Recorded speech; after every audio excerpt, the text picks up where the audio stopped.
Hi guys, my self Lokesh. Chemistry की class में आप सभी का स्वागत है। हम पढ़ रहे हैं बीएससी पार्ट फर्स्ट ईयर की फर्स्ट यूनिट चल रही है वीक इंटरेक्शन।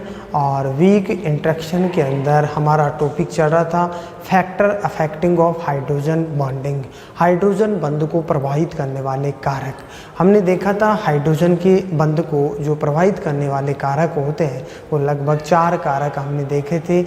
नंबर 1 की बात की थी अपन ने concentration, number 2 effect of temperature, number 3 यहाँ पर बात की थी अपन ने बॉन्ड लेंथ, और नंबर 4 इलेक्ट्रोनेगेटिविटी। तो 4 जो कारक थे यहाँ पर हमने देखे थे। आज हमारा टॉपिक चलेगा इफ़ेक्ट ऑफ हाइड्रोजन बॉन्डिंग, अर्थात हाइड्रोजन बंध को प्रभावित करने वाले कारक। अर्थात कौन कौन से कारक होते हैं जो कि हाइड्रोजन बंध को प्रभावित करते हैं, इन सब की हम यहाँ पर चर्चा करेंगे।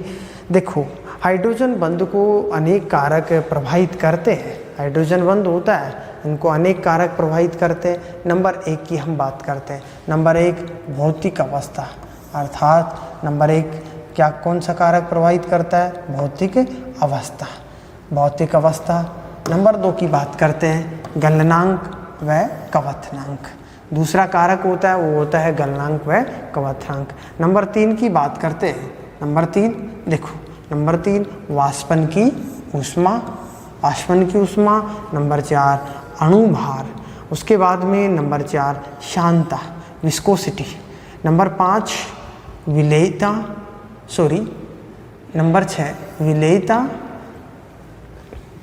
नंबर 1 हो गया भौतिक अवस्था, 2 गलनांक कवथनांक, नंबर 3 वाष्पन की ऊष्मा, 4 अणुभार, 5 शांता, 6 विलेयता, नंबर 7 घनत्व, नंबर 8 क्रिस्टल संरचना, और नंबर 9 असंगुणन, नंबर 10 पैरावैद्युतांक, और नंबर 11 हाइड्रेट का स्थायित्व, और नंबर 12 अम्ल सामर्थ्य क्या होती है, इसकी यहाँ पर हम चर्चा करेंगे।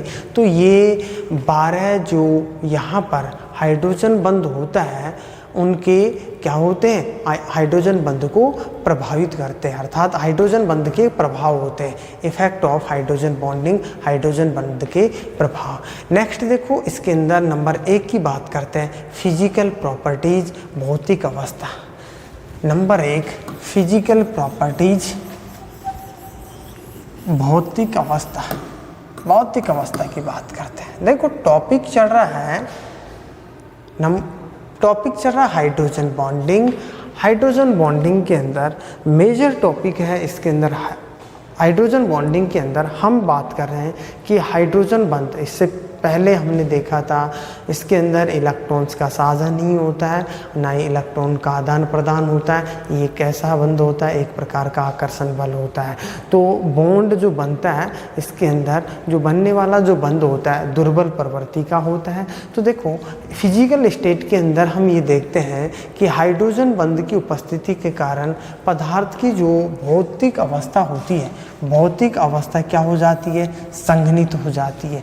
जब भौतिक अवस्था संघनित हो जाती है तो उसके कारण H2O सामान्य तापमान पर तो क्या होता है? द्रव होता है। यही कारण है कि H2O सामान्य तापमान पर क्या होता है? द्रव होता है। जबकि H2S सामान्य तापमान पर क्या होती है? गैस होती है। H2S सामान्य तापमान पर क्या होती है? गैस होती है। ठीक इसी प्रकार किसके अंदर पाया जाता है? HF के अंदर, HCl में, इन सब में क्या पाया जाता है? यही कारण होता है। देखो, हाइड्रोजन बॉन्डिंग H2O में ज़्यादा पाई जाती है। जब H2O की अणुओं के अंदर हाइड्रोजन बॉन्डिंग पाई जाती है तो अणुओं का संगुणन हो जाता है यहाँ पर, अर्थात अणु क्या हो जाते हैं? संघनित हो जाते हैं। जब अणु संघनित हो जाते हैं तो उसके दौरान जो H2O होता है वो सामान्य तापमान पर क्या होता है? द्रव अवस्था के अंदर पाया जाता है। जबकि H2S के अंदर हाइड्रोजन बॉन्डिंग होती है वो वीक होती है, अर्थात दुर्बल होती है। इसलिए सामान्य तापमान पर जो H2S होती है वो कौन सी अवस्था में पाई जाती है? गैस अवस्था के अंदर पाई जाती है। ठीक इसी प्रकार किसके अंदर होता है, HF के अंदर और HCl के अंदर भी ऐसा ही होता है। नंबर 2 की बात करते हैं हम, गलनांक और क्वथनांक। अर्थात नंबर 2 गलनांक और क्वथनांक की हम चर्चा करते हैं। गलनांक और क्वथनांक, बॉइलिंग एंड मेल्टिंग। देखो, हाइड्रोजन बंध की उपस्थिति के कारण यौगिक के जो गलनांक और क्वथनांक के मान होते हैं वो क्या हो जाते हैं, उच्च हो जाते हैं। गलनांक और क्वथनांक के मान क्या हो जाते हैं, उच्च हो जाते हैं। ठीक है, जब हाइड्रोजन बॉन्डिंग पाई जाएंगी तो अणु पास पास पाए जाएंगे। जब अणु पास पास पाए जाएंगे तो उनके अंदर संगुणन पाया जाएगा, अर्थात वो संघनित अवस्था के अंदर पाए जाएंगे। जब वो संघनित अवस्था के अंदर पाए जाते हैं तो उनके जो गलनांक और क्वथनांक के मान भी क्या हो जाते हैं, उच्च हो जाते हैं। क्योंकि अणु के मध्य उपस्थित हाइड्रोजन बंध को तोड़ने के लिए क्या होता है, अधिक ऊर्जा की आवश्यकता होती है। क्योंकि हाइड्रोजन बॉन्ड पाया जाएगा, प्रबल हाइड्रोजन बंध पाया जाएगा तो उनके अणुओं को तोड़ने के लिए या फिर हाइड्रोजन बंध को तोड़ने के लिए अधिक ऊर्जा की आवश्यकता होती है। ठीक है, नेक्स्ट यही कारण है कि H2O की गलनांक, H2O की बात करें, H2O के गलनांक व क्वथनांक के मान H2S और H2Se, H2T मतलब H2S, H2Se, H2T आदि से क्या होते हैं, अधिक होते हैं। क्योंकि देखो H2O के अंदर ऑक्सीजन पाया जाता है। ऑक्सीजन होता है एक प्रकार का मोर इलेक्ट्रोनेगेटिव एटम होता है। जब मोर इलेक्ट्रोनेगेटिव एटम होता है तो हाइड्रोजन बॉन्डिंग की इनकी जो टेंडेंसी होती है, हाइड्रोजन बॉन्डिंग बनाने की जो टेंडेंसी होती है वो भी क्या होती है, अधिक होती है। तुलना में किसके, सल्फर के, सेलेनियम और टेल्यूरियम के। ठीक है, तो इनके जो गलनांक और क्वथनांक के मान क्या होते हैं, उच्च होते हैं तुलना में किसके, H2S के, H2Se के और H2T के।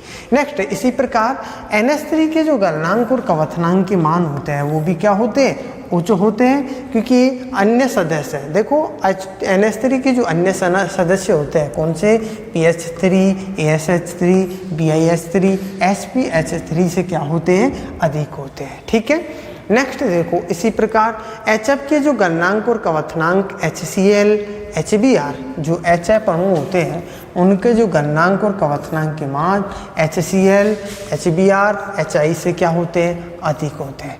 फॉर एग्जाम्पल देखो NH3 के जो गलनांक और क्वथनांक के मान होते हैं अन्य सभी की तुलना में क्या होते हैं, अधिक होते हैं। ठीक इसी प्रकार HF के जो गलनांक और क्वथनांक के मान होते हैं अन्य की तुलना में क्या होते हैं, अधिक होते हैं।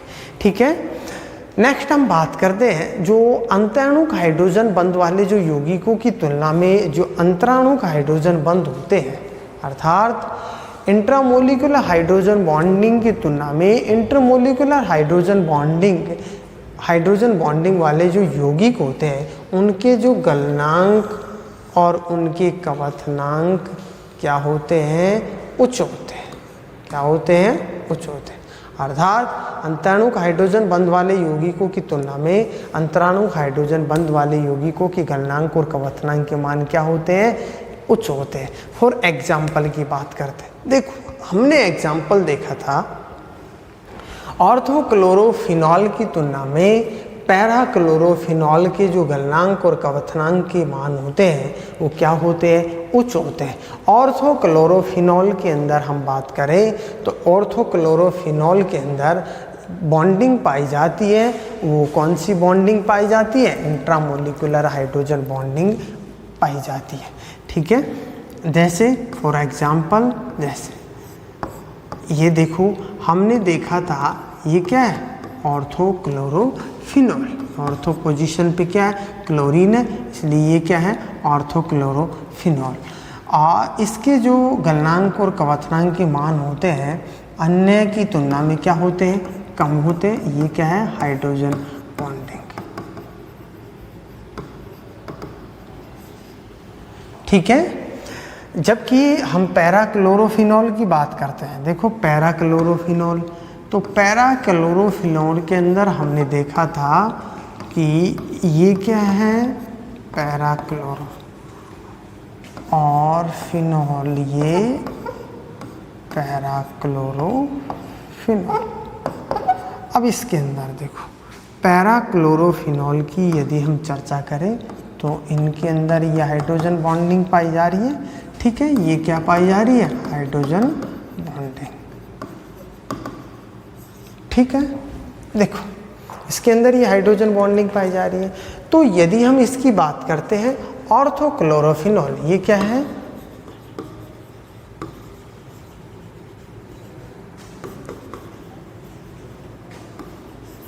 और ये क्या है?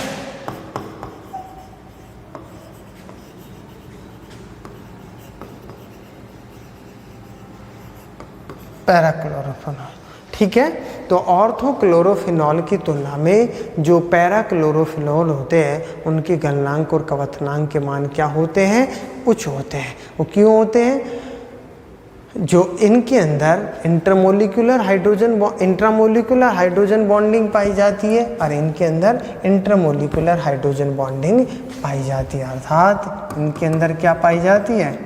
Intramolecular hydrogen bonding